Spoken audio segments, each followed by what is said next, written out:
Bismillahirrahmanirrahim. Assalamualaikum warahmatullahi wabarakatuh semuanya. Waalaikumsalam warahmatullahi wabarakatuh.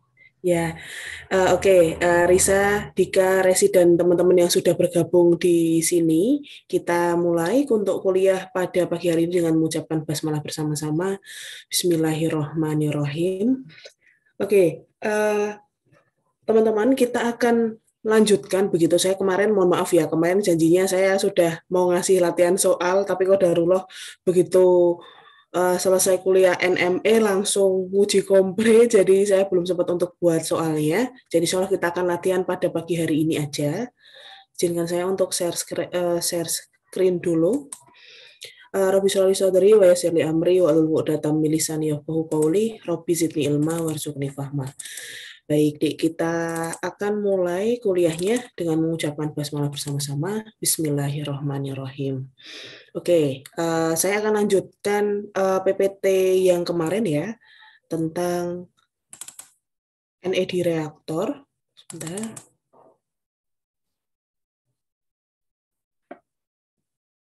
Baik.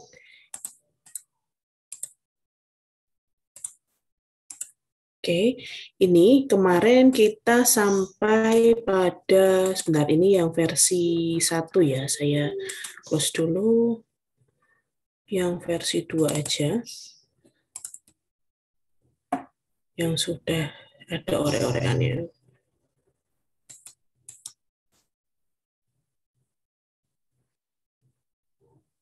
Oke. Teman-teman, kemarin kita sudah sampai di sini begitu ya, untuk menghitung delta H R standar. Insya Allah pada kesempatan kali ini kita akan lanjutkan begitu deh. Kemarin kita sudah latihan untuk menghitung ini, jadi kita akan lanjutkan latihan soal kita begitu di soal yang nomor 2 ini begitu ya.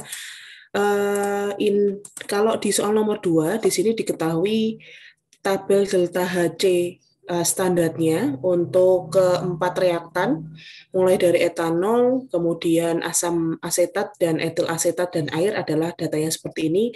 Dan kita tahu bahwa delta HR standarnya adalah plus 35,9 kJ per mol. Nah, sekarang kita akan coba buat rumusnya sama, C2H5OH plus CH3COH, tetapi nanti data yang akan kita cari begitu adalah dari data delta HF standar begitu. Baik, kita mungkin akan ini tulis dulu soalnya di slide begitu ya, di PPT kita di sini. Oke, di sini untuk menghitung NE-nya, contoh soalnya teman-teman diketahui begitu.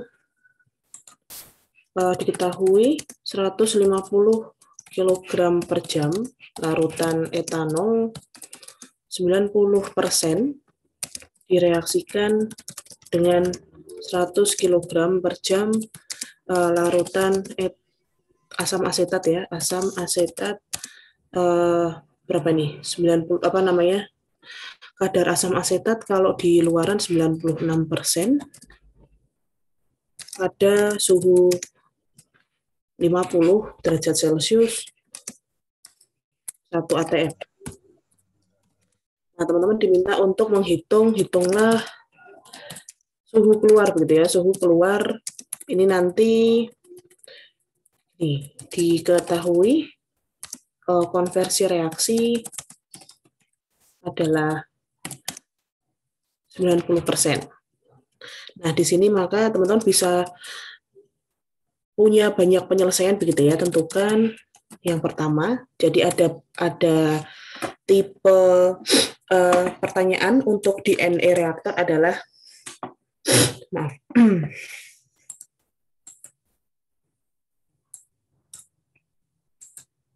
Ini yang pertama adalah suhu keluar reaktor. Ya, suhu keluar reaktor jika kedua reaktan masuk begitu ya pada suhu 50 derajat Celcius 1 atm. Suhu keluar reaktor jika kedua reaktan masuk pada suhu 50 derajat Celcius begitu, maka di sini nanti dia non isotermal begitu ya, non isotermal. Kemudian teman-teman juga diminta sama kayak bikin heater dan cooler kemarin, Dik. Itu yang pertama, kemungkinan yang pertama adalah teman-teman bisa menghitung suhu keluaran reaktor jika dia non isotermal, tetapi nanti sistemnya adalah adiabatis begitu ya, dia nanti adiabatis. Kemudian kemungkinan yang kedua adalah teman-teman diminta untuk menghitung panas begitu ya, panas yang hilang begitu, yang hilang jika dibuat isotermal dan adiabatis.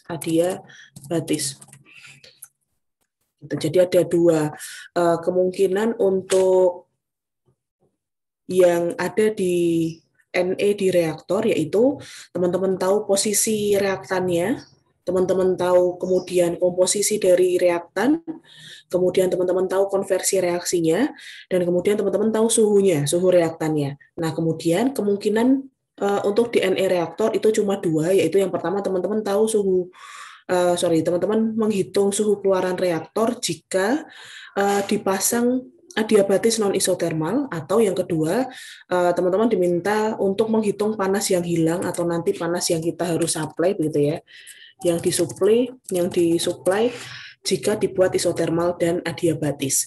Kalau di HE kemarin, teman-teman, kalau yang di HE kemarin untuk di heater kemarin kan kemungkinannya adalah reaktannya begitu ya,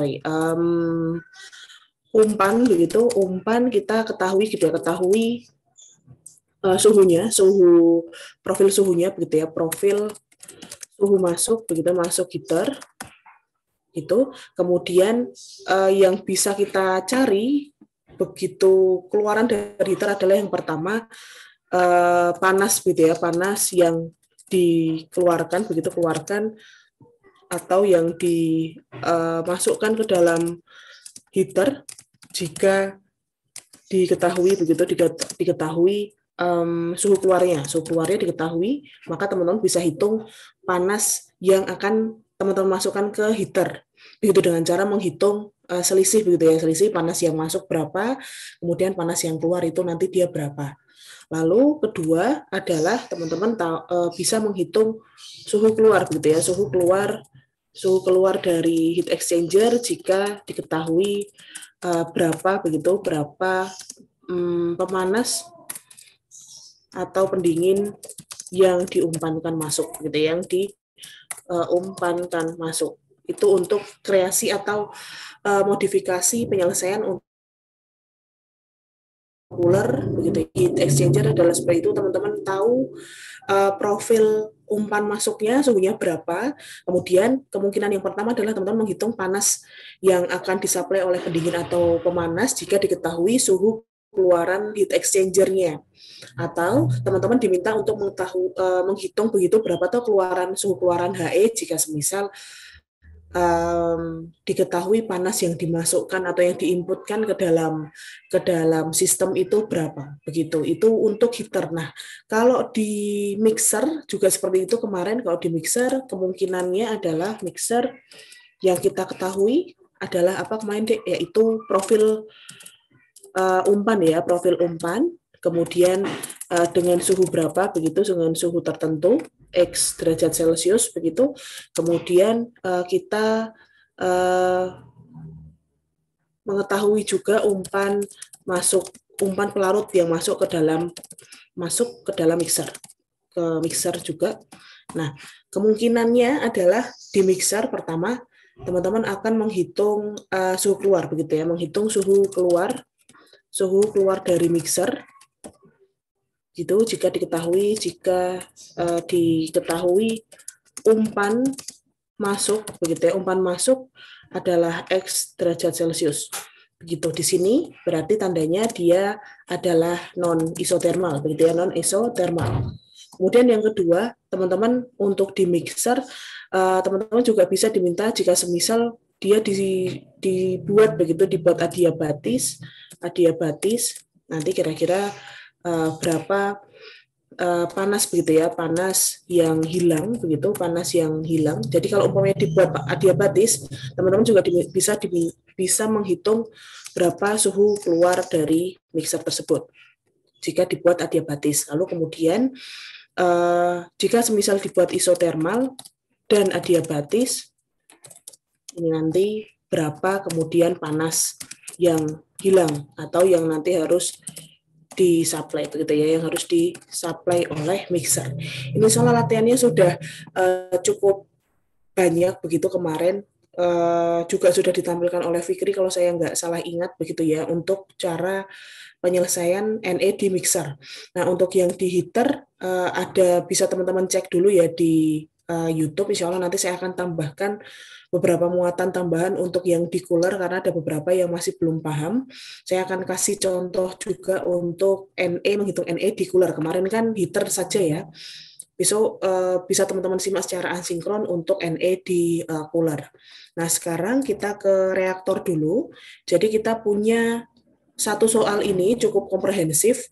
Kita akan bahas di dua kemungkinan yang nanti kita bisa kita bisa teliti, kita bisa telisik yang berkaitan dengan NE reaktor. Yang pertama adalah kita diminta untuk menghitung suhu keluaran reaktor jika kemudian suhu kedua reaktan diketahui yaitu 50 derajat Celcius. Maka teman-teman di sini kondisinya nanti adalah non isotermal dan adiabatis. Jadi non isotermal artinya apa? Kemungkinan suhu keluaran dari reaktor itu nanti akan berbeda dari suhu masuknya begitu, karena nanti ada intervensi QR, nanti ya ada intervensi dari panas reaksi. Jadi kita akan cek kira-kira proses esterifikasi ini tuh sifatnya endotermis atau eksotermis. Jadi kalau semisal mungkin nanti dia eksotermis, maka akan menghasilkan panas juga begitu deh. Jadi suhu keluarannya akan berdampak, T-nya, TO-nya akan jauh lebih tinggi dari 50 derajat Celcius. Atau sebaliknya, jika semisal reaksi ini nanti adalah sifatnya endotermis, maka nanti akan menghasilkan suhu keluaran reaktor jauh lebih rendah gitu ya, lebih rendah sedikit begitu daripada 50 derajat Celcius. Itu yang pertama. Lalu kemudian yang kedua, jika kita buat isotermal adiabatis begitu teman-teman. Jadi kita cek kalau semisal di soal nomor 2 ini, panas yang hilang atau yang disuplai jika dibuat isotermal adiabatis, maka nanti catatannya adalah T-out-nya sama begitu. T-out reaksi atau T keluaran dari reaktor itu adalah sama-sama 50 derajat Celcius. Jadi T-in, T-out-nya nanti sama-sama 50. Nah, kira-kira berapa selisih panasnya itu? Nah, nanti yang menjadi panas yang hilang atau yang harus kita supply di dalam sistem. Begitu. Nanti insya Allah seperti itu kita akan bahas langsung ya. Baik. Oke, sebentar saya buka Excel-nya dulu.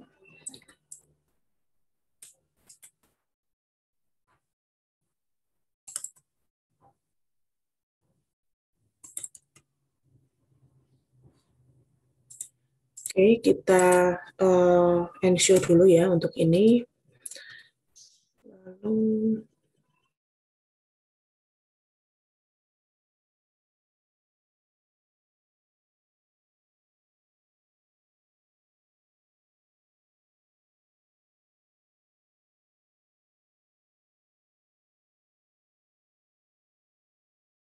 sudah terbuka begitu teman-teman, jadi kita akan lanjutkan. Ini contoh 221 ya, kita kuliah ke 22 hari ini. Ini soalnya saya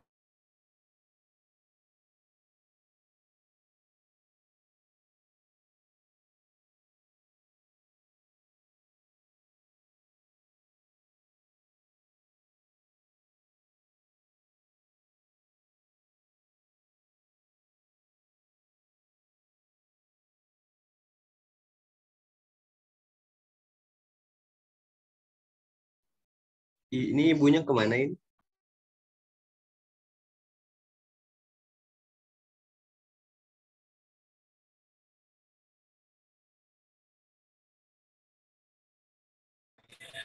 sudah kembali, saya maaf ya, nggak stable ini sinyalnya. Insya Allah saya masih di rumah soalnya. Oke, kita lanjutkan ya. Jadi kita akan mulai. Tadi teman-teman bisa simak begitu penjelasan tentang bagaimana cara membuat NE di reaktor. Di sini kita sudah copy untuk soalnya dari PPT ke Excel. Nah, di sini, Dek, kalau untuk untuk teman-teman lakukan perhitungan NE selain alat-alat selain reaktor ya, seperti yang sudah kita kerjakan beberapa minggu ke belakang, begitu. Contoh yang pertama adalah untuk mixer, kemudian kuliah ke-18 kita membahas heater, kemudian kuliah ke-19 kita membahas vaporizer dan kondensor, begitu.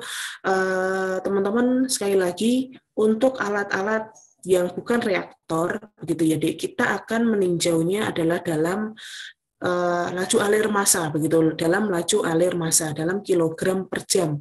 Jadi di sini vaporizer masuk 100 kg per jam, keluar 100 kg per jam. Kemudian untuk yang di mixer, masuk 100 kg per jam NaCl padatan, dicampur dengan air yang masanya juga sama-sama 100 kg per jam, maka keluaran F3-nya adalah 200 kg per jam. Jadi untuk alat-alat, begitu, di alat-alat selain reaktor, maka teman-teman akan meninjaunya dalam neraca massa, atau dalam laju alir massanya. Tetapi nanti beda, begitu, teman-teman. Jadi kita akan beda kalau di reaktor. Jadi catatan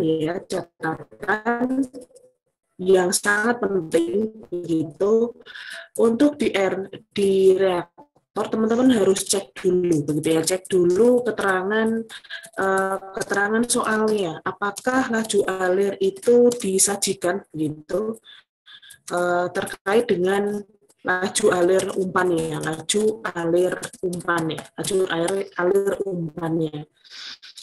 Nah, biasanya tren untuk menampilkan soal atau menampilkan kasus di dalam alat proses, terutama di unit reaksi atau unit reaktor ini, nanti itu dia punya dua kemungkinan, begitu, teman-teman. Yang pertama adalah laju alir ini ditampilkan dalam F atau dalam laju alir massa.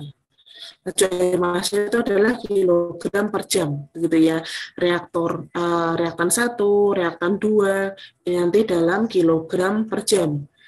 Atau yang kedua adalah dalam laju alir mol, begitu, dalam laju alir mol. Kalau N itu catatannya apa? Dia nanti umpannya itu sudah dalam kilomol per jam.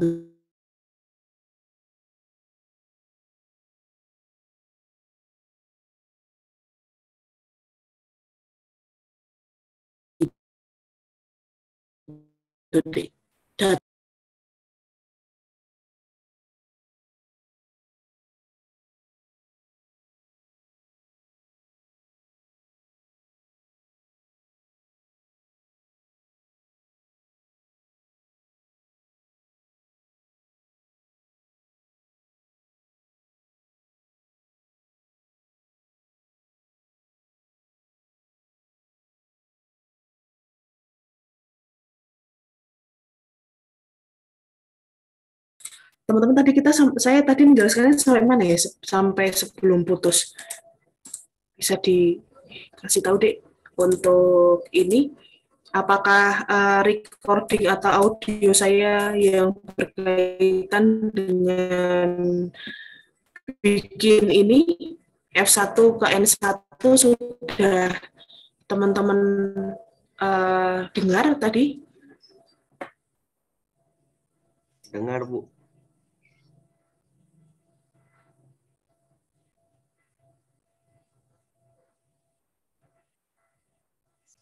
Belum? Oke, dengar ya. Oke, saya coba ulang. Oke, makasih Farhan sama tadi yang sudah merespon. Jadi saya ulangi, Dek. Jadi nanti skenario untuk terima kasih lah, suara kalian juga baru masuk nih, gawat. Baru nggak stabil nih koneksi saya, maaf ya. Oke, nah skenario-nya ada dua ya. Jadi yang masuk R itu dalam F atau yang masuk itu dalam N. Nah, kalau skenario yang kedua, yang sudah masuk dalam N ini, jika reaksinya nanti A plus B jadi C plus D, maka N ini nanti langsung masuk ke dalam stoikiometri. Jadi di sini nanti N1, ini nanti N2. Begitu teman-teman, N1 dan N2, N1A dan N2 yang di B. Begitu. Jadi bedanya di situ ya. Teman-teman perlu diingat dan perlu dicermati. Jadi kalau semisal nanti umpan yang masuk, kalian masuk itu adalah dalam kilogram per jam, teman-teman ubah dulu nih ke mol, begitu ya, ke mol laju area molnya dulu, baru yang di skenario 1, setelah dapat N1, N2-nya, baru nanti teman-teman buat stoikiometrinya, begitu.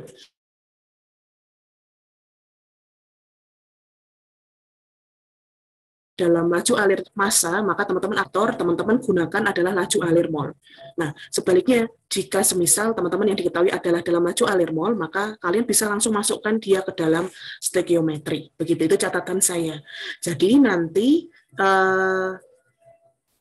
bedanya lagi, kalau di N2 untuk bikin stoikiometri, untuk di kasus 2 ini ya, untuk bikin stoikiometri langsung dimasukkan aja. Jadi tinggal N1 nanti fraksi A atau fraksi B yang ada di masing-masing aliran itu berapa tinggal kita masukkan ke dalam stoikiometri.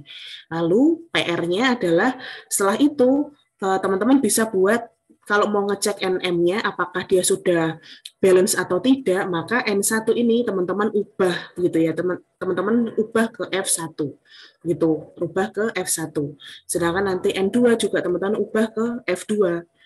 Nah, dengan adanya kemudian nanti N3 atau yang kita lihat dari setimbang ini ya, kita lihat dari setimbang, ini nanti juga bisa teman-teman lihat kita ubah juga ke dalam F3, sehingga nanti dia di sini bisa kita cek apakah F1 ditambah F2 itu sama dengan F3. Begitu deh, jadi agak sedikit lebih banyak langkahnya kalau menghitung neraca massa di reaktor. Jadi kalau yang pertama, kita tahu laju alir massanya, teman-teman ubah dulu ke mol, kemudian teman-teman buat stoikiometri. Nah, dari stoikiometri ini, kalau di kasus 1 kan S ini nanti kan dalam kilomol ya, kemudian teman-teman bisa hitung S-nya juga dalam kilogram. Nah, total dari mereka ini adalah kan F3 begitu. Jadi kalau di kasus 1, teman-teman nggak perlu menghitung F1, F2 lagi sama kayak yang di kasus 2. Jadi kalau yang di kasus 1 kan teman-teman udah tahu F1 sama F2-nya yang masuk begitu ya. Di sini F1-nya berapa tahu, di sini F2-nya berapa tahu, kemudian di sini F3-nya tahu dari stoikiometri begitu. Jadi insya Allah caranya sama langkahnya. Jadi kalau misalnya diketahui F1 dulu, teman-teman bikin mol, baru nanti bisa ngecek NM total di reaktor.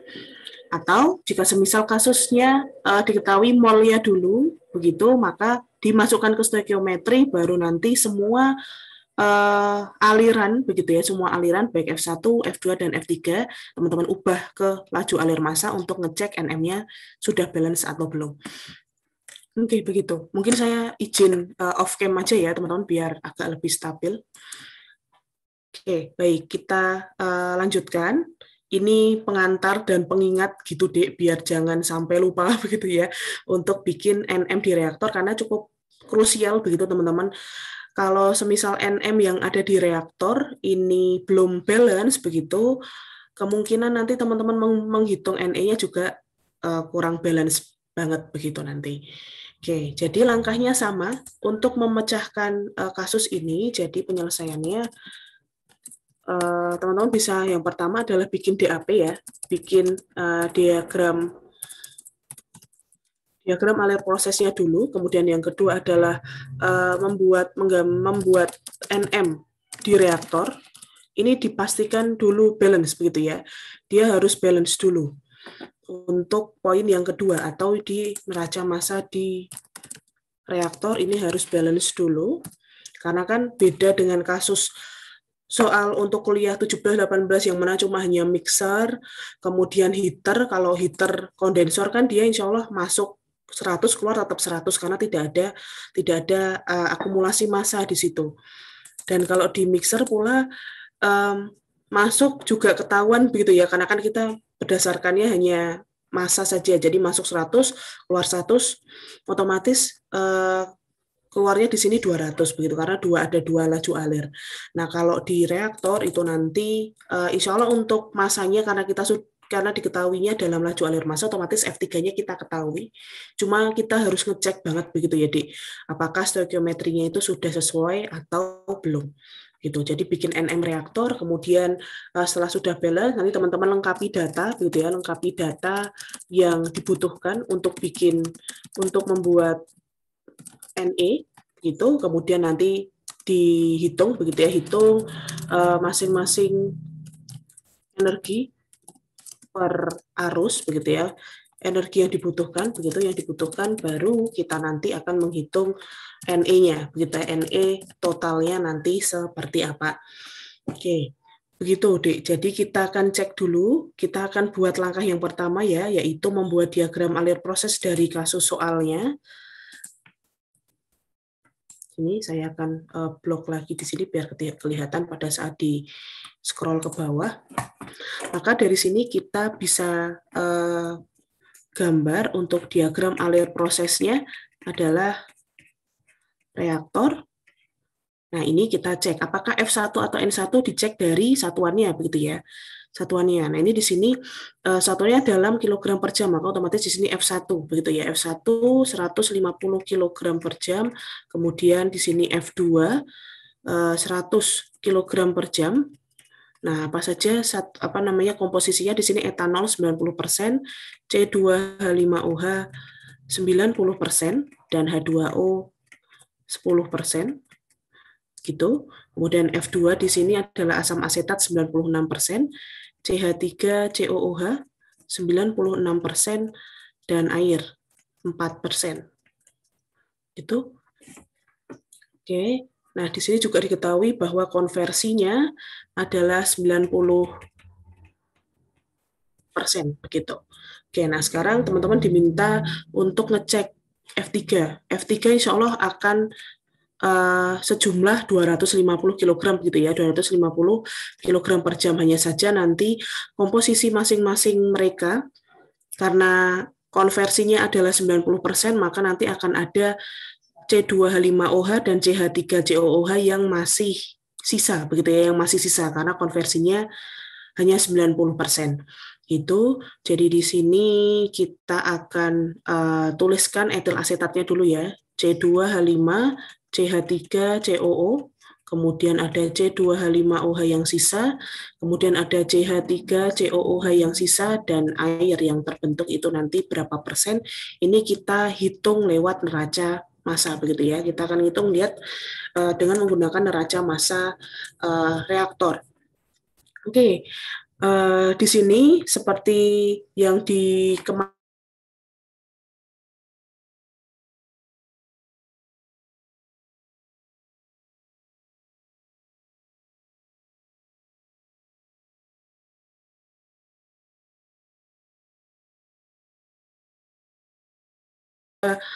kalimat reaksi dari O plus H2O. Jadi nanti reaksinya ini, nah perhatikan ya teman-teman, ini harus setara dulu begitu. Jadi ini tipsnya teman-teman harus setarakan dulu, karena kan biasanya kalau kasus soal dia memang mencarinya kan yang mudah begitu deh. Jadi ini kebetulan dia sudah setara, hanya satu-satu saja kan ya koefisiennya. Jadi nanti diperhatikan teman-teman harus disetarakan dulu untuk reaksi kimia yang terjadi di dalam reaktor kalian begitu. Jadi kalau ini sudah nggak setara, NM-nya juga nggak bakalan balance begitu ya. Jadi pertama dipastikan dulu kesetaraan dari reaksi kimia yang terjadi di soal gitu.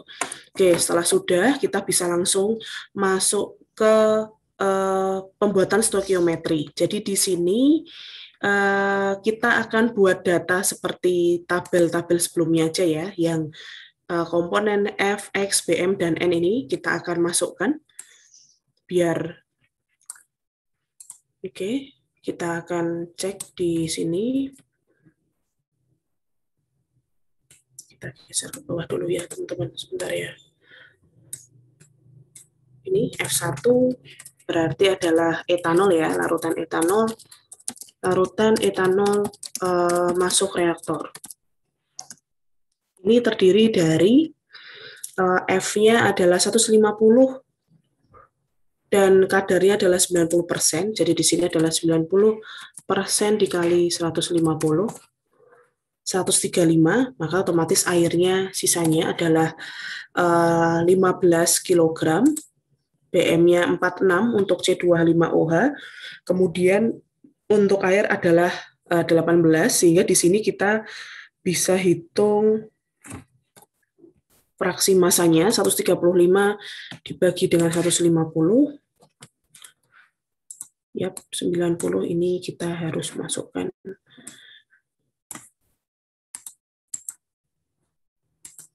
Oke,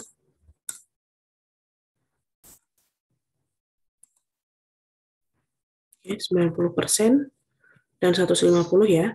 Kemudian di sini juga fraksi molnya adalah mol yang terbentuk 2,9 dibagi total molnya yang 3,76.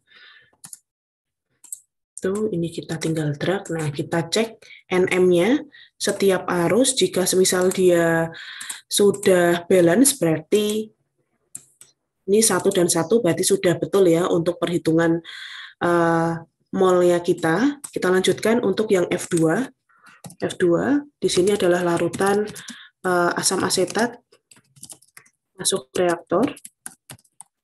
Ini kita copy aja dulu rumusnya biar nggak terlalu.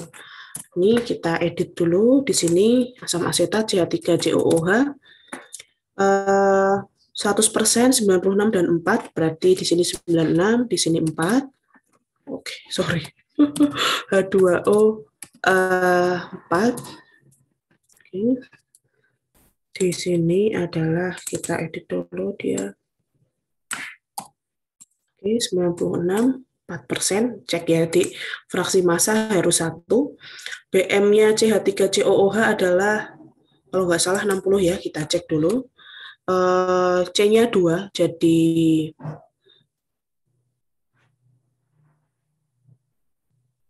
24. Kemudian O-nya 2, 32. Kemudian hanya 4. Oke, 60 ya, betul.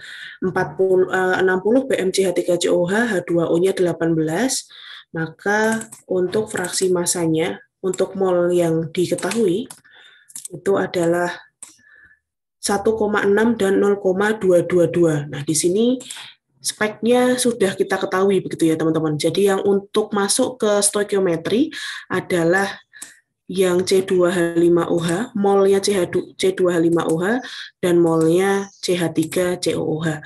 Begitu, nanti air kita juga masukkan ke stoikiometri sekalian. Begitu ya, nanti saya cek, saya akan highlight biru dulu. Nah, setelah itu, teman-teman buat stoikiometrinya dulu. Stoikiometri untuk di reaktor. Tuliskan apa adanya, C2H5OH, kemudian ditambah CH3COOH, ini CH, C2H5, CH3COO, itu, dan menjadi H2O. Oke, ini mula-mula reaksi setimbang. Jangan lupa satuannya adalah dalam kilomol, kilomol, dan kilomol. Oke, nanti di sini kita juga buat dia dalam kilogram sekalian untuk. Oke, nanti kita langsung masuk ke F3 aja, langsung masuk ke tabelnya aja. Oke, lanjut. Ini sudah kita buatkan stoikiometrinya. Kalimat dari stoikiometrinya, di sini kita tulis konversinya, teman-teman, 90% ya, konversi 90%, sehingga nanti kita akan cek. Gitu. Nah, setelah di sini kita masukkan berdasarkan data dari F1 dan F2 yang ada, yang kita sudah hitung sebelumnya. C2H5 berarti adalah yang 2,93, sedangkan CH3COH adalah yang 1,6. Nah, dari sini pertanyaan saya, yang mana teman-teman reaktan pembatasnya? C2H5OH atau CH3COOH? Jadi di sini dicek gitu ya. Reaktan pembatasnya. Yang mana? CH3COOH atau C2H5OH?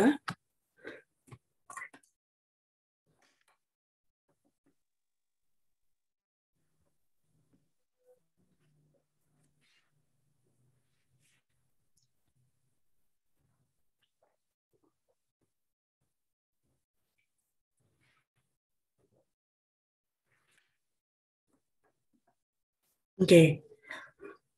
Yang mana, Dek? Asam asetat atau etanol?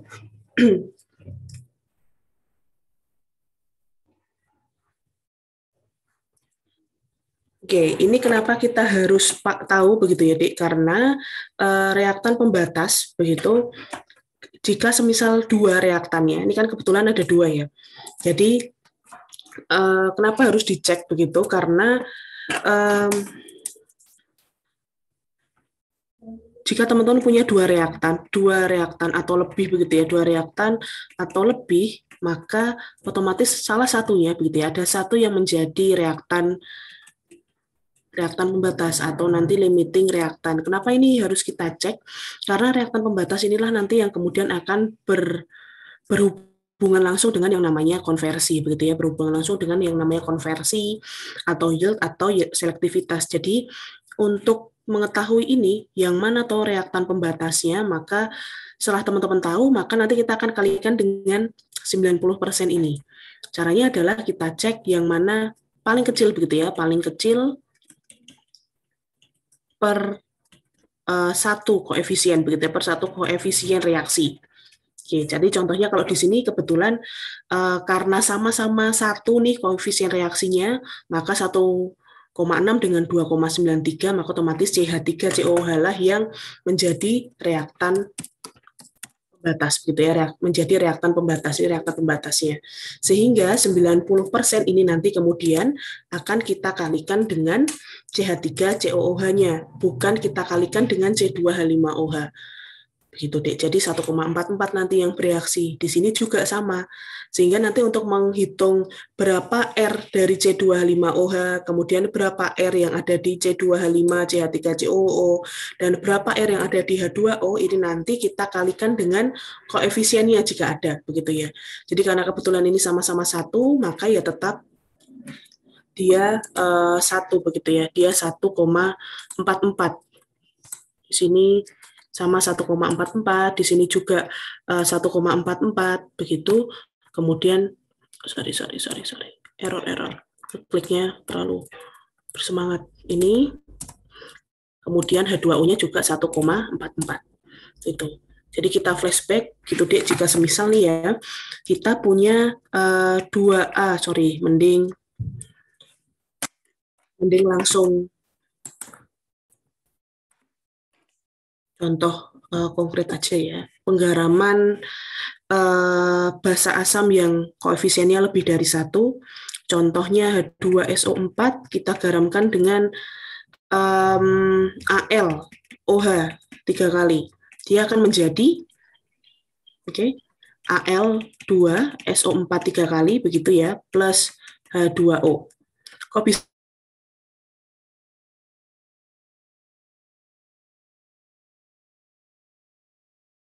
Teman-teman bisa lihat ionisasi menjadi Al3+. Oke, Al3+ plus 3 OH minus kan begitu ya. OH minusnya 3, OH-nya itu minus 1 tapi ada 3 kali. Terus kemudian H2SO4 kalau kita ionisasi menjadi 2H+ dan SO4 2-.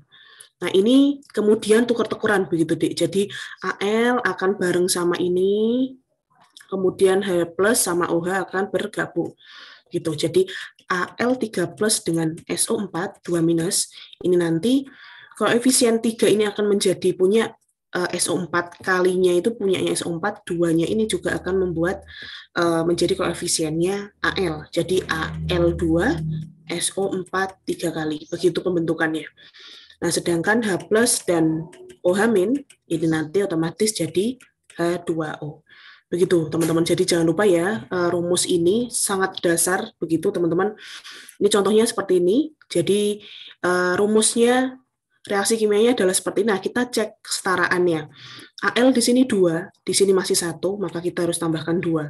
Kemudian SO4 nih, SO4 di sini 3 kali, di sini baru sekali. Maka otomatis kita kalikan 3 di situ. Nah, sedangkan H2O-nya hanya saja ya, H2-nya di sini 6, terus di sini juga 6, di sini baru 2. maka otomatis 12 yang contohnya di 6, 12 di sini baru 2, maka di sini kita kalikan 6. Maka ini adalah rumus yang setara. Nah, jika semisal caranya sama nih, Dik. Kita ketahui ya, mula-mula reaksi, kemudian setimbangnya. Contohnya sama, semisal rumusnya molnya sama deh kayak yang di sini, 2,9, 3 dia 3 sama 1,5 begitu. Di sini mula-mula kita ketahui dia 3,0, di sini 1,5. Maka reaktan pembatasnya sekali lagi nanti teman-teman juga bisa cek lagi di perhitungan NM reaktor ya. Ini ada 2 begitu ya, ada 2 reaktan 1 dan reaktan 2. Nah, kita cek untuk reaksi pembatasnya. Jadi kita bagi nih 3,0 dibagi 3, karena dibagi 3 ya, karena untuk menentukan reaktan pembatas itu adalah yang paling kecil per 1 koefisien, begitu ya, paling kecil per 1 koefisien. Jadi di sini kita harus bagi dengan koefisiennya masing-masing. Di sini 3,0 dibagi 3 itu 1, sedangkan di sini 2 dibagi 1,5, 1,5 dibagi 2 ya, 1,5 dibagi 2, ini adalah 0,75.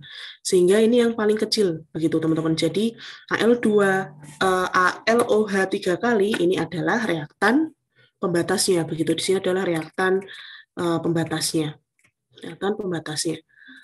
Nah, di sini berarti adalah reaktan yang berlebih, begitu ya, reaktan yang berlebih atau ekses dari reaktan tersebut. Sehingga yang akan kita kali ke sini, yang menjadi R di sini adalah 1,5. Jadi R-nya kita lihat dari 1,5 dikali 90 derajat, 90%, begitu 90%.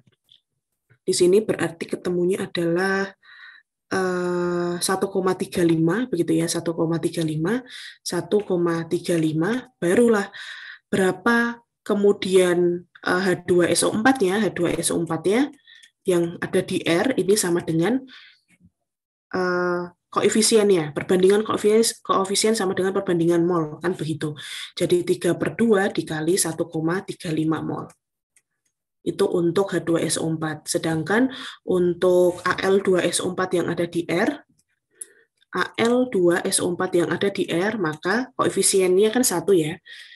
Itu 1,5, 1,35 mol. Kemudian H2O, ini nanti yang ada di R adalah 6/2 kali 1,35 mol. Per 2 ini adalah karena koefisien dari ALOH 3 kali ini 2 gitu, Dek. Jadi kalau di sini 3 ya berarti 3/2. Kalau pengen tahu berapa molnya Al2SO4 berarti ya 1/2 kan gitu. Untuk H2O berarti 6/2. Oke, seperti itu teman-teman. Jadi ini nanti tinggal kalian selesaikan begitu ya. Tinggal teman-teman selesaikan di sini untuk 1,5, kemudian kita kalikan 1,35, di sini 2,025. Kita bisa langsung selesaikan. Di sini 2,025, kemudian di sini adalah 0,675, begitu ya. Kemudian di sini jika kita kalikan 3, yaitu 4,05. Begitu teman-teman, nanti tinggal kalian selesaikan. Kalau semisal kasusnya kayak gini ya, jadi kalau kasusnya kayak gini, teman-teman ada reaksi begitu yang mana koefisiennya itu lebih dari 1, maka teman-teman harus bandingkan dulu mula-mulanya, begitu ya, mol mula-mulanya, kita bagi dengan koefisien reaksinya, begitu. Di sini 3 dibagi 3, di sini 1,5 dibagi 2. Nah, yang paling kecil lah nanti yang menjadi reaktan pembatasnya. Sedangkan sisanya menjadi reaktan berlebih, begitu. Lalu setelah itu ini adalah reaktan pembatasnya. Nah, kemudian di sini adalah, jadi untuk menghitung R, ini nanti 1,35 mol, ini nanti berdasarkan ALOH 3 kali, begitu ya, berdasarkan ALOH 3 kali atau yang berdasarkan reaktan pembatasnya, begitu. Oke, insya Allah itu yang saya harap teman-teman selalu ingat, begitu ya, karena kan bikin NM reaktor sebenarnya aplikasi lanjutan begitu seperti dengan perhitungan stoikiometri yang sudah teman-teman dapatkan di kuliah sebelumnya atau sekolah sebelumnya. Oke, kita lanjutkan ya, Dik. Di sini, nanti kalau misal nggak cukup, saya akan lanjutkan secara asinkron aja. Kita kembali ke reaksi tadi untuk esterifikasi dari etanol dengan asam asetat. Nah, kita tahu bahwa CH3COH ini adalah reaktan pembatasnya, maka otomatis 1,6 nanti yang akan kita kalikan dengan konversi. Nah, setelah itu, untuk menghitung berapa air yang ada di etanol, etil asetat, dan kemudian air, kita tinggal membandingkan dengan koefisiennya. Nah, karena sama-sama 1, maka otomatis dia juga sama-sama 1,4. Sehingga setimbangnya di sini adalah tinggal kita kurangi, begitu ya. Sebelah kiri kita kurangi, teman-teman, sebelah kiri kita kurangi. Dan sedangkan untuk yang sebelah kanan nanti kita jumlah, gitu ya, kita jumlah. Nah, cek dulu. Ini yang juga menjadi perhatian, begitu ya, teman-teman, yaitu air. Air di sini, walaupun dia ada di sebelah kanan berupa produk, kenyataannya, begitu ya, kenyataannya dia ada dimasukkan reaktor, gitu ya, ada di feed masuk reaktor yang membersamai C2H5OH dan CH3COH sebagai impuritas, kan begitu. Sehingga untuk di stoikiometri ini, air ini harus kita tambahkan molnya. Jadi 0,833 dengan 0,22 ini harus kita juga tambahkan di dalam stoikiometri masuk ke mula-mula, begitu. Dan sehingga kenapa harus kita masukkan biar nanti perhitungan NM-nya nanti bisa balance, begitu, Dik. Di sini karena dia ada di sebelah kanan, maka otomatis kita jumlah, gitu ya. 1,05 dengan 1,44. Seperti itu, ini adalah untuk reaksinya.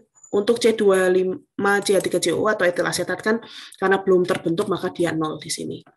Gitu. Jadi sebelah kiri kita dikurangi, sebelah kanan kita jumlah, gitu ya. Di sini kita masukkan, ini saya samain aja. Di sini, ini mungkin saya ganti warnanya. Ini seperti ini, gitu ya. Jadi di sini kita bisa lihat, begitu, Dek, bahwa komponen, begitu ya, komponen yang masuk reaktor itu nanti akan masuk ke dalam stoikiometri jika memang ada, jika memang dia masuk ke dalamnya, begitu ya. Jadi kan di sini untuk di F1 ada C2H5OH dan air.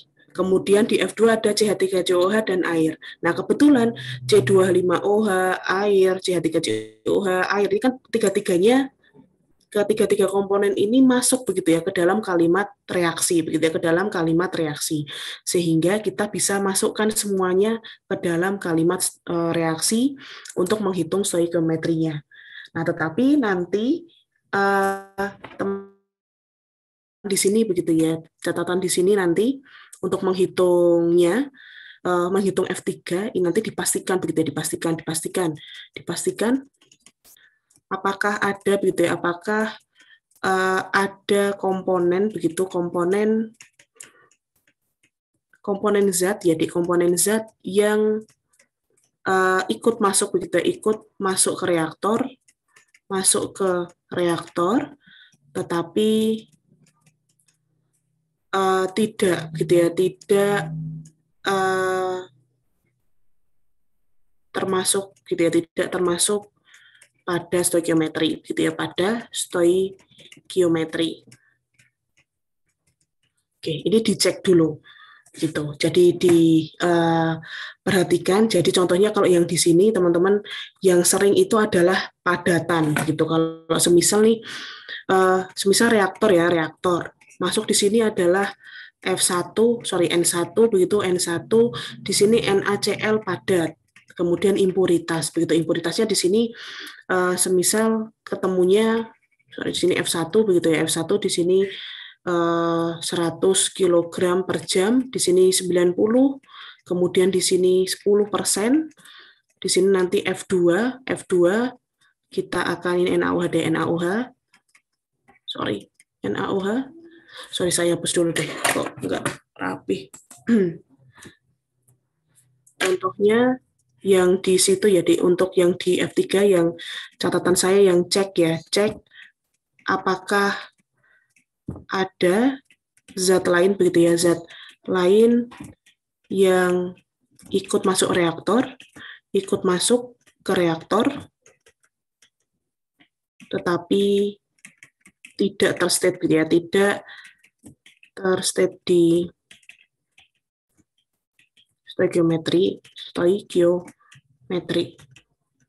Ini contohnya, jika misal teman-teman punya F1 nih nanti N100 gitu ya, kilogram per jam.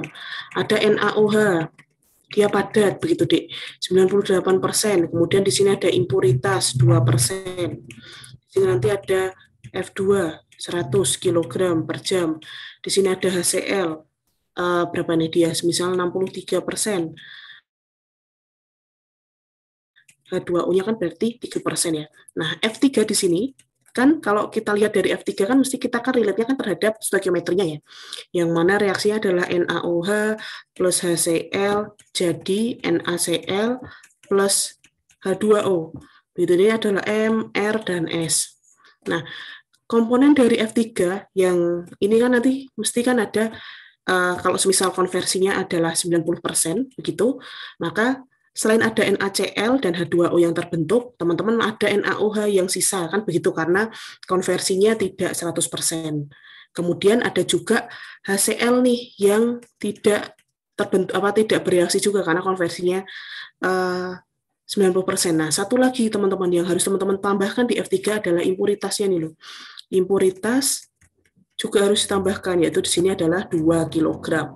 Nanti berapa kilogramnya NaCl di sini, H2O di sini berapa kilogram, NaOH di sini berapa kilogram, dan HCl berapa kilogram, ini nanti teman-teman bisa lihat di stoikiometri di sini, yang disetimbang begitu. Jadi ini maksud saya. Jadi dicek dulu nih, apakah ini yang memungkinkan gitu. Ini ada di soal UTS saya kemarin ya, bahwa saya masukkan impuritas di situ begitu Dek, dan sebagian besar dari teman-teman tidak memasukkan impuritas ini pada neraca keluar reaktor sehingga tidak balance jatuhnya. Jadi kalau semisal teman-teman tambahkan di sini masuk impuritas 2 kg ya, kemudian dia otomatis akan tetap keluar 2 kg karena dia tidak ikut bereaksi begitu Dek. Dia tidak ikut bereaksi di dalam stoikiometri tetapi dia ikut masuk. Jadi teman-teman harus cek begitu ya. Setelah bikin stoikiometrinya, teman-teman cek kira-kira ada nggak toh zat yang ikut masuk ke reaktor tetapi dia tidak masuk ke dalam perhitungan stoikiometri. Jika ada, maka teman-teman harus langsung tambahkan di neraca massa keluar di reaktor sehingga pada saat ini insya Allah dijumlah begitu, otomatis nanti jumlahnya akan sama begitu, akan sama sebesar F1 ditambah F2. Di sini nanti totalnya akan 200 kg juga begitu teman-teman. Itu ya, itu juga media pengingat juga ini buat teman-teman. Jadi nanti NaCl, H2O, NaOH dan HCl ini nanti teman-teman akan lihat hitung dari stoikiometri, sedangkan zat yang ikutan masuk tapi nggak ada di stoikiometri langsung masukkan ke sini. Nah, kebetulan nih contoh soal kita tidak ada yang seperti itu gitu ya. Jadi contoh soal yang ada di reaktor ini kebetulan semua reaktan itu ya, semua zat yang masuk reaktor itu nanti berperan pada stoikiometri. Jadi C2H5OH masuk menjadi reaktan, CH3COH juga masuk menjadi reaktan, dan H2O di sini yang menjadi impuritas reaktan ya, itu juga kita bisa masukkan ke sini. Sehingga untuk menghitung F3 dalam hal ini adalah larutan etil asetat keluar reaktor. Ini kita copy lagi ke bawah. Itu. Oke, di sini.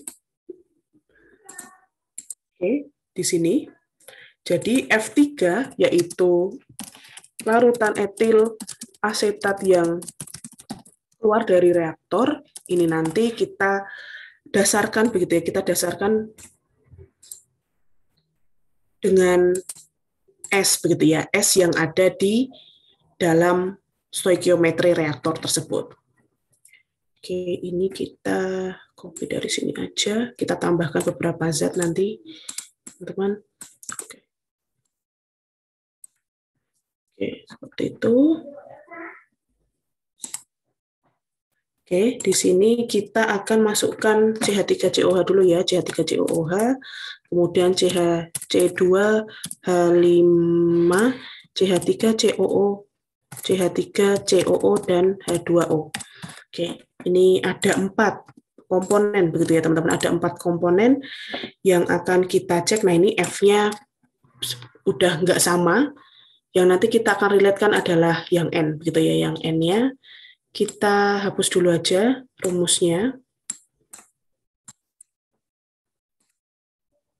Oke, nah ini 45, 16, sorry, di sini 60, kemudian sekarang kita cek etil asetatnya, BM-nya, C2H5, CH3COO, C-nya ada 4 ya, berarti 48, kemudian O-nya ada 2, 32, kemudian H-nya di sini ada 6, CH3, C2, C3, saya cek dulu. 8 ya. Hanya 8, O-nya 2, kemudian C-nya ada 4. Insya Allah sudah betul. Ini adalah BM-nya, kemudian ini adalah BM air. Nah, di sini, nah untuk mengetahui apa saja komponen F3, begitu teman-teman lihat di S, begitu ya, yang di S-nya, setimbangnya. Tinggal kita panggil, begitu Dek, dari stoikiometrinya. Ini adalah C2H5OH sisa dari 1,494, kemudian CH3COOH adalah 0,16, kemudian C2H5, CH3COO ini adalah 1,44. H2O-nya adalah 2,49. Nah, kita tinggal kalikan nih. Jadi kalau biasanya untuk menghitung F1, begitu ya, untuk menghitung F1 dan F2, teman-teman tahu data F dulu, maka teman-teman hitung N-nya ya, dengan dibagi, begitu ya, dengan dibagi. Nah, sekarang kebalikannya, teman-teman yang diketahui adalah N-nya, begitu ya, diketahui adalah N-nya, maka otomatis untuk tahu F-nya, kita tinggal kali dengan BM-nya, N, kita kalikan dengan BM-nya, begitu. Nah, ini kita tinggal drag ke bawah, kita tinggal cek sum. Nah, hasil sum ini harusnya adalah 150 ditambah 100, harusnya 250 ya. Kalau semisal belum 250, maka ada perhitungan BM saya yang keliru. Kita cek dulu. Oke, sudah betul begitu ya, sudah betul 250. Nah, ini Dik. Jadi ini harus balance begitu ya. Saya highlight yang pakai warna apa ya? Saya highlight pakai ini ya, 250.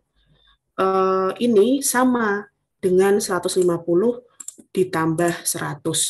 Nah, ini seharusnya teman-teman berhenti di sini kalau bikin NM ya. Jadi kalau semisal pada saat udah ngitung molnya berapa, awalnya berapa, kemudian teman-teman hitung stoikiometrinya, kemudian teman-teman cek apakah ada zat lain yang nggak ikut ke stoikiometri tapi juga ikutan masuk ke reaktor,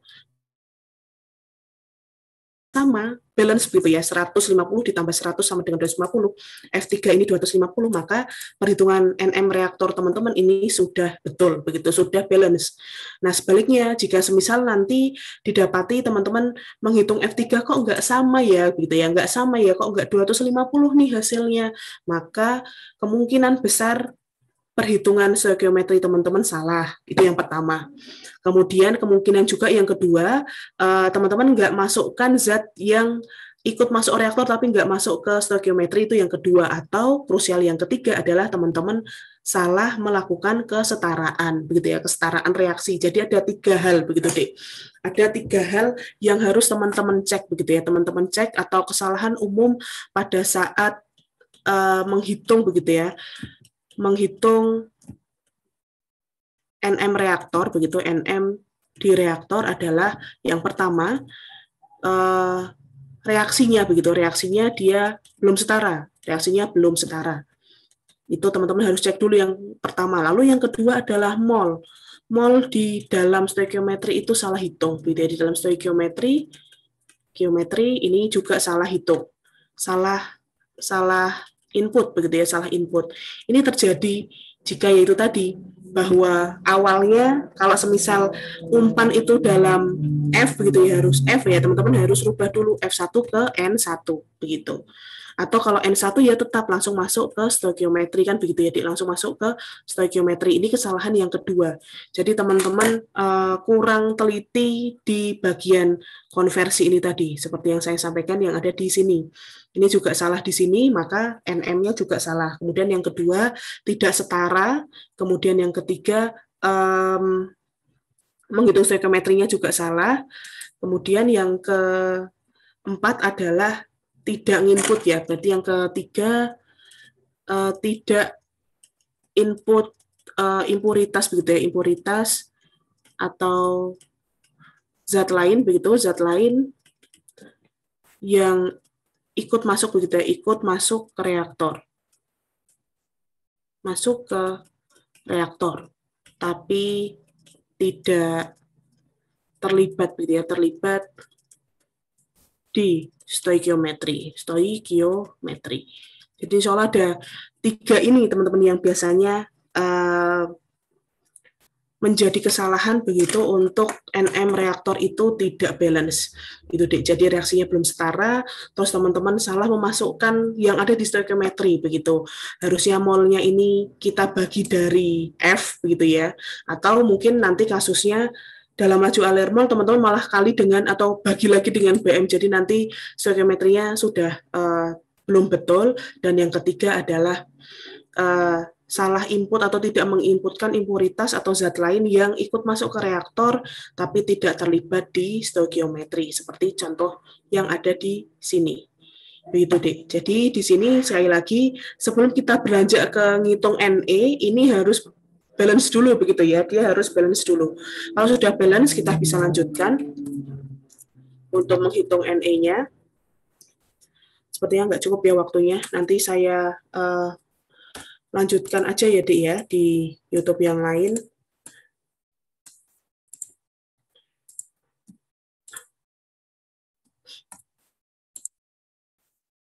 Oke, nah baik. Jadi ini sudah balance begitu teman-teman, sehingga kita bisa langsung masuk ke step yang kedua untuk menghitung neraca energi. Nah, untuk menghitung neraca energi, data-datanya yang kalian butuhkan, begitu ya, teman-teman yang teman-teman butuhkan, saya mungkin tulis secara tulis tangan aja ya. Jadi untuk bikin NE di reaktor, ini khusus untuk yang soal 1 ya, dan nanti soal 2, data-data yang teman-teman butuhkan adalah yang pertama CP reaktan, begitu ya, CP reaktan di reaktor, yang kedua adalah CP produk, begitu ya, produk di reaktor, dari reaktor, kemudian yang ketiga adalah delta HF, standar, komponen pada stoikiometri, gitu ya, pada reaksi kimia. Oke, lalu kemudian ini sepertinya bukan CP reaktan ya, CP input dan CP output. Ini input, jadi yang CP zat yang masuk ke reaktor dan kemudian CP zat yang keluar di reaktor, kemudian HF, delta HF komponen pada reaksi kimia. Insya Allah 3 itu kalau di reaktor ya, karena kebetulan fasenya sama, itu fasenya semuanya sama-sama cair di sini, sehingga kita punya data 3 ini dulu. Jadi kita harus lengkapi 3 data ini, CP zat-zat yang masuk, berarti di sini teman-teman butuh CP cair begitu ya. Di sini berdasarkan untuk memprovide 1 dan 2, maka teman-teman butuh CP cair untuk C2H5OH, kemudian air, kemudian CH3COOH, dan C2H5CH3COO. Gitu. Teman-teman punya itu dulu. Lalu kemudian delta HF-nya juga sama. Teman-teman akan hitung berapa delta HF C2H5OH, kemudian H2O, kemudian CH3COOH, dan C2H5CH3COO. Itu. Nah, datanya kalau CP kan kayak yang di mixer ya, yang di mixer dan kondensor dan heater yang kemarin. Nah, tabel delta HF ini juga bisa teman-teman ambil dari YOS. Saya insya Allah akan kirimkan nanti setelah kuliah ini selesai, begitu teman-teman. Mana dia? Oke, di sini. Oke. Untuk yang DIOS yang kita bisa pakai begitu ya, yang bisa kita pakai untuk membuat data delta HF gitu adalah heat of fusion ya, HF. Sebentar. Ini.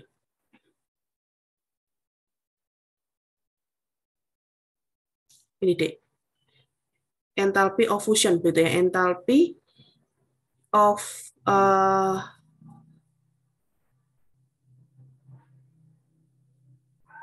enthalpy of formation ini ya, yang 288. Yang tabel 288 saya cek dulu. 288 ya, berarti 230. Sorry, 288 berarti 290.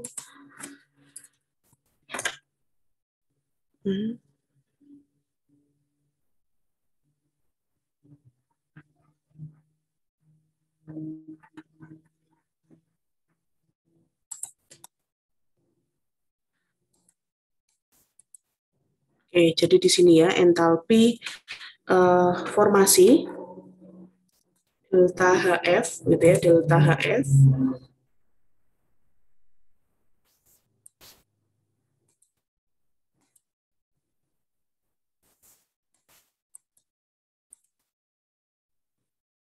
Oke, ini begitu teman-teman. Jadi delta HF-nya kita akan cek pada suhu, begitu ya, pada suhu 50 derajat Celcius. Jadi nanti rumusnya kita gunakan ini formasi of gas. Nah, tapi nanti kita cek yang liquid ya.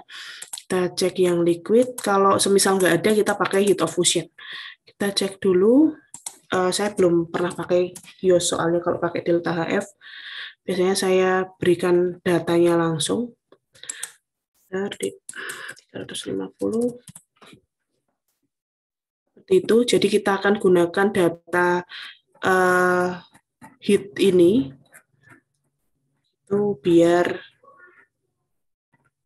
insya Allah pakai data enthalpy of fusion atau enthalpy of formation ya, yang akan kita gunakan untuk bikin NE begitu, untuk bikin NE yang ada di reaktor. Jadi nanti caranya sama, begitu teman-teman, caranya nanti insya Allah sama. Kita akan gunakan, kita akan ngitung CP-nya dulu, jadi nanti algoritmanya ya. Insya Allah nanti saya akan lanjutkan di video yang terpisah, biar nanti tidak tersambung begitu ya, Di, ya, tidak gabung saya sambil lengkapi data-data yang ada di bawah. Jadi nanti algoritmanya adalah, teman-teman kan sudah punya F1, sudah punya F2 dan punya F3.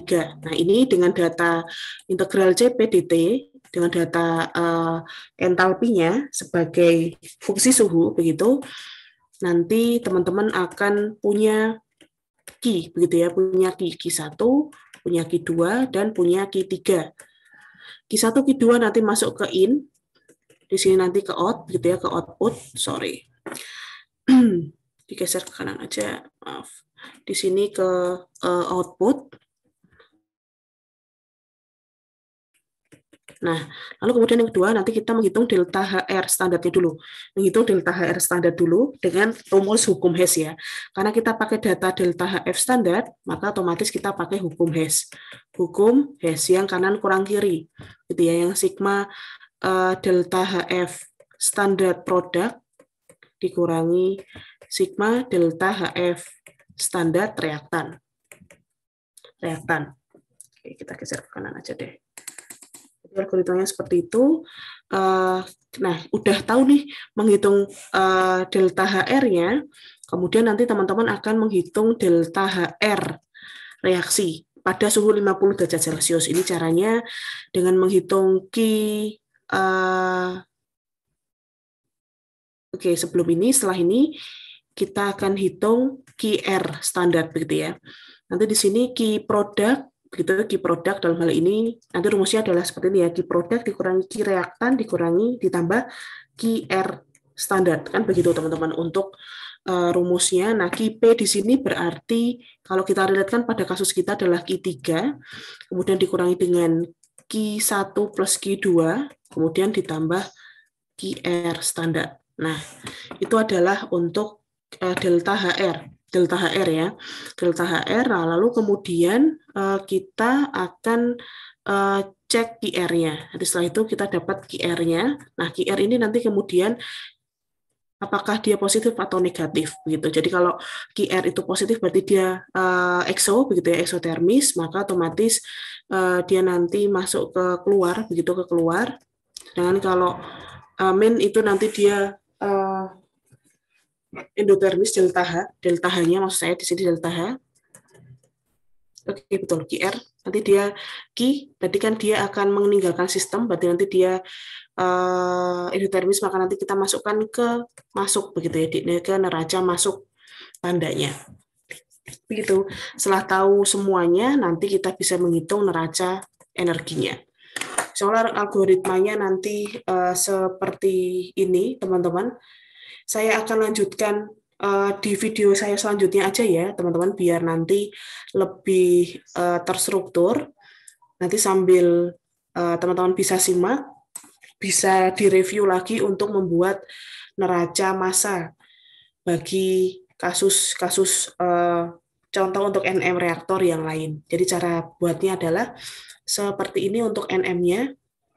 Kita akan lanjutkan di video saya selanjutnya begitu ya, Dik, tetap di kuliah 22. Nanti insya Allah di sini segera saya akan rekam secara asinkron biar hari ini bisa teman-teman lihat, atau mungkin mulai besok begitu teman-teman bisa lihat lanjutan dari menghitung NE di reaktor ini. Insya Allah itu dulu untuk kuliah kita pada pagi hari ini ya, teman-teman. Ada yang ingin ditanyakan dulu untuk bikin NM reaktor? Bikin NM memang agak sedikit, NM di reaktor itu agak sedikit lebih butuh konsentrasi dan butuh ketelitian lebih banyak begitu ya, Dik, karena berkaitan dengan reaksi kimianya yang nanti itu dimasukkan ke dalam stoikiometri soalnya. Silakan teman-teman, kalau ada yang mau ingin ditanyakan sambil saya aktifkan gateway untuk presentasi.